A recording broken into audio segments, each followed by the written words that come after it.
Baik, Assalamualaikum warahmatullahi wabarakatuh. Saat ini saya mau menjelaskan bagaimana cara pengisian modul PKMB ya teman-teman ya. Kalau tadi saya menjelaskan hasil kontrak program, sekarang saya akan menjelaskan modul PPKMB. Baik, ini modul sudah ada, sudah saya titipkan ke Pak Sapam IKTJ lantai 1. Silahkan teman-teman bisa ambil, dikoordinir oleh Sipen ya.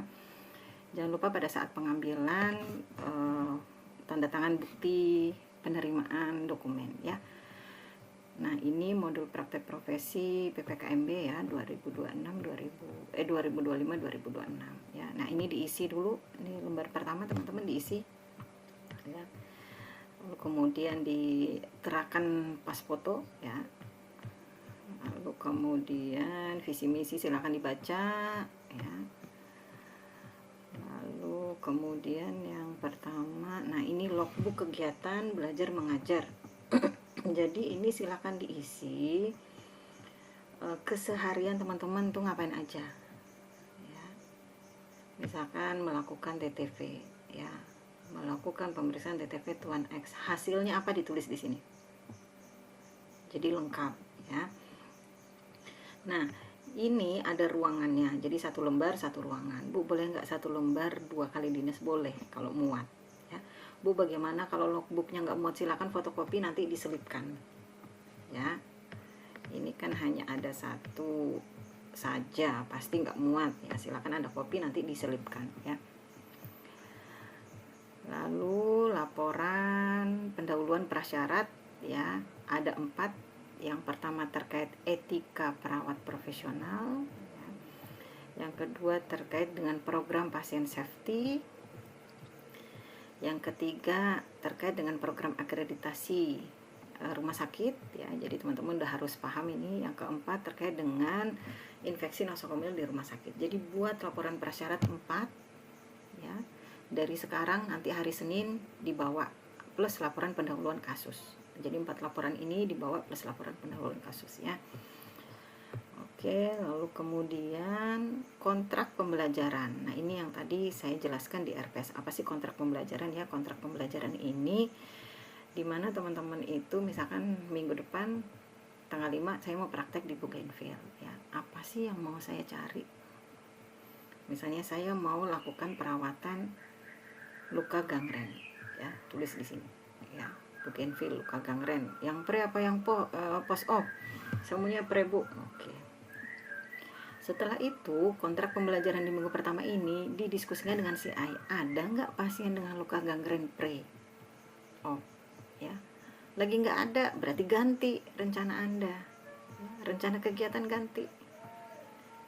Jadi yang banyak apa, Bu? Tanyalah sama si E-nya Bu Serli ya. Oh, sekarang yang lagi banyak misalkan kasus fraktur. Berarti saya mau lakukan perawatan pasien post-op pemasangan pen lah, Bu. Boleh ditulis di sini diganti ya. Jadi untuk kontrak pembelajaran setiap minggu harus dibuat di awal. Kontrak pembelajaran merupakan bentuk kesiapan mahasiswa dalam menunjukkan kesiapan bahwa oh saya siap loh. Praktek di rumah sakit itu saya siap loh. Ya, di ruangan HD, di ruangan yang mana gitu, menunjukkan bahwa saya siap ya. Jadi harus ada kontrak pembelajaran terlebih dahulu ya. Oke, ini kontrak pembelajaran minggu pertama, minggu kedua, minggu ketiga, minggu keempat, minggu kelima, sama minggu keenam. Nah, setiap minggu ada ya. Oke, jadi didiskusikan dengan si I karena khawatirnya apa yang menjadi target Anda nggak ada pasiennya gitu ya. Nah, ini laporan pendahuluan ya. Laporan pendahuluan ini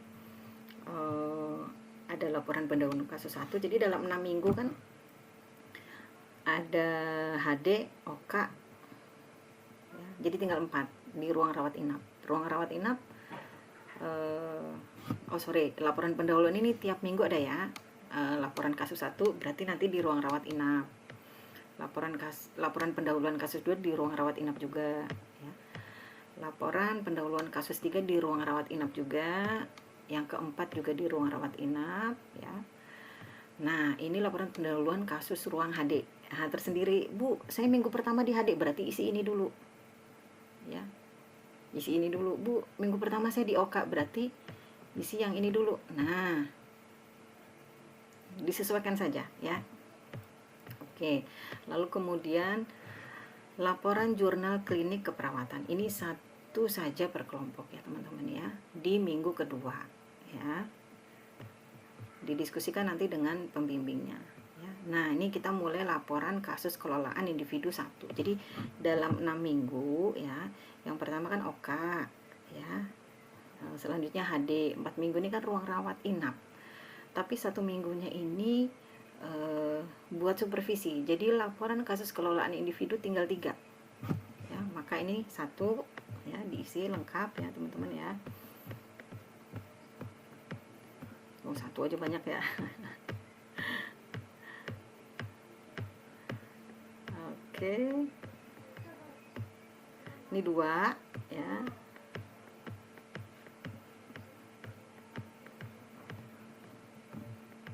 Ini banyaknya.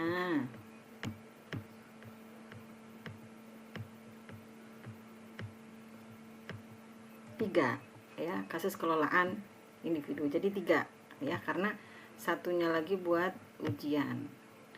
Bu, bagaimana kalau saya ujiannya di HD atau OK? Berarti form yang untuk supervisi dibuat menjadi laporan kasus kelolaan individu minggu keempat ya, karena ini minggu keempat nggak ada ya. Nah, laporan minggu keempat nggak ada.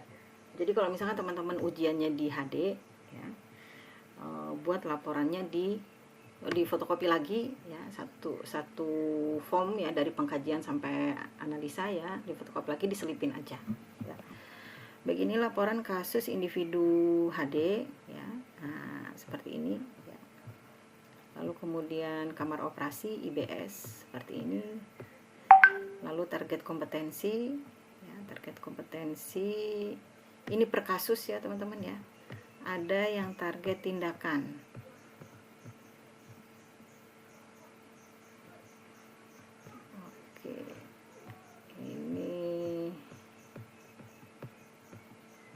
Nah, ini tindakan ya.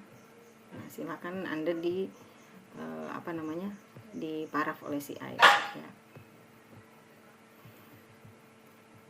Ya, jadi kalau yang ini misalkan kita Anda melakukan apa nih? Monitoring klien selama EMG. Oh, EEG kali ya. Mana ya yang sering dilakukan ya? Nah, melakukan irigasi mata ya. Nah, ditulis di sini ya, ditulis lalu kemudian diparaf oleh CI ya. Nah, ini PSBH silakan diisi ya teman-teman ya.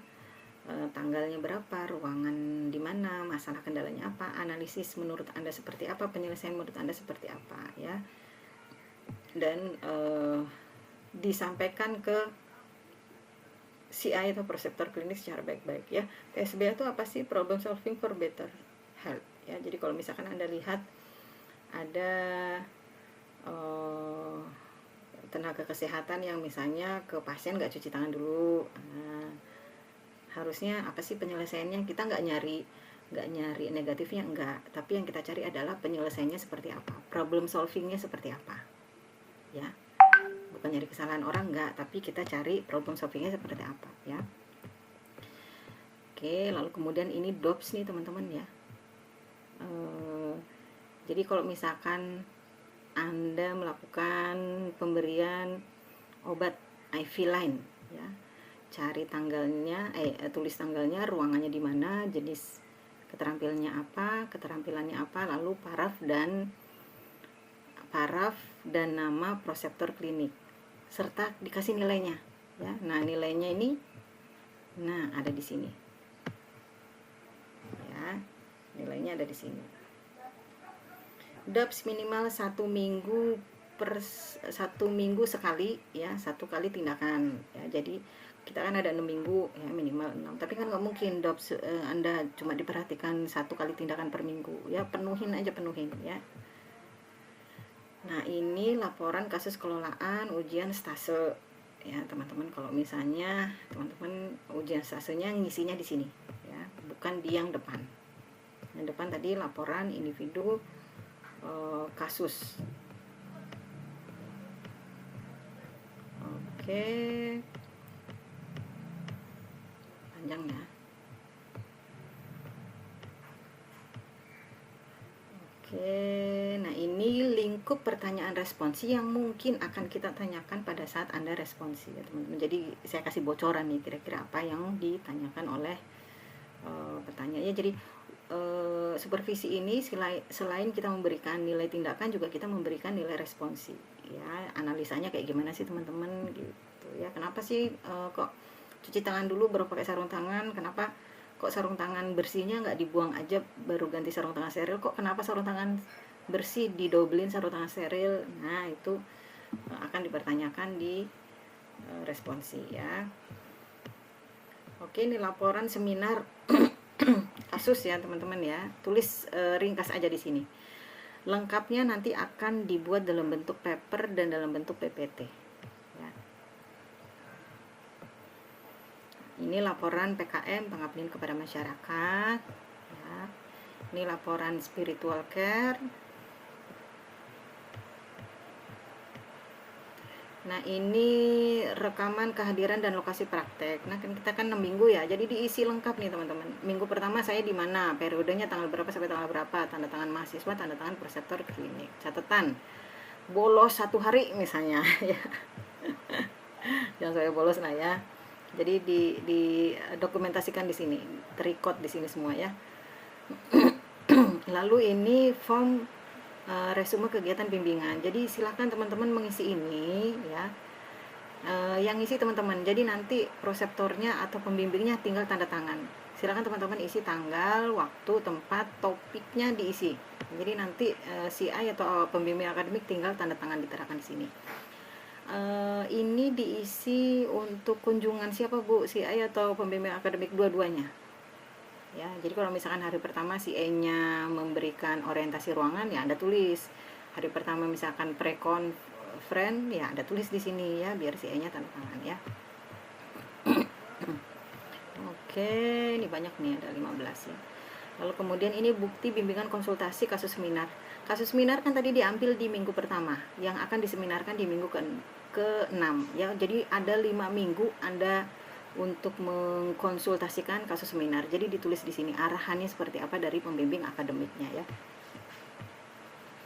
Baik, ini rekapan portofolio ya, laporan pendahuluan prasyarat rumah sakit ada 6. Laporan pendahuluan klinik per minggu ada ada 4, ini ada 6 gitu-gitu ya. Jumlahnya harus sama ya.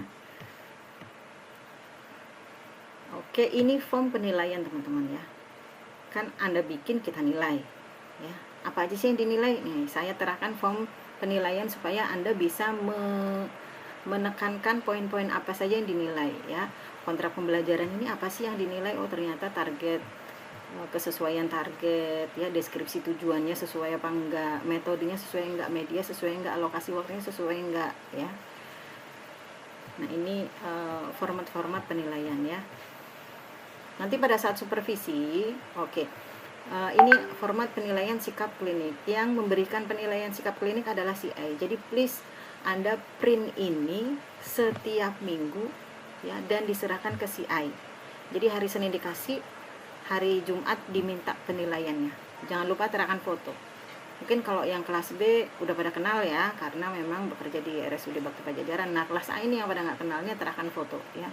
Jadi jangan sampai Anda diberikan nilai yang salah ya. Ketuker-tuker, oh saya pikir ini namanya Bambang, taunya Denny. Nah kan ketuker-tuker ya, karena nggak ada fotonya ya. Jadi ini di print sejumlah kelompok ya. Jadi kalau kelompoknya ada 6, di printkan 6, lalu kemudian diberikan ke CI ruangan di hari Senin ya, nanti hari Jumat diambil.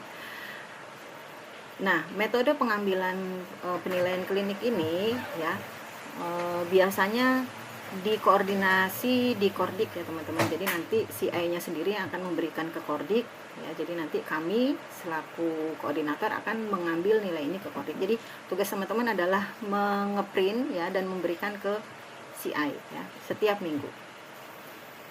Ini evaluasi laporan pendahuluan ya, laporan kasus, laporan HD ya, laporan OKA. journal reading ya, ujian stase, PSBH, ya, Pengmas, spiritual care, ya semuanya ada di sini ya. Jadi please dibuat sesuai dengan format penilaiannya.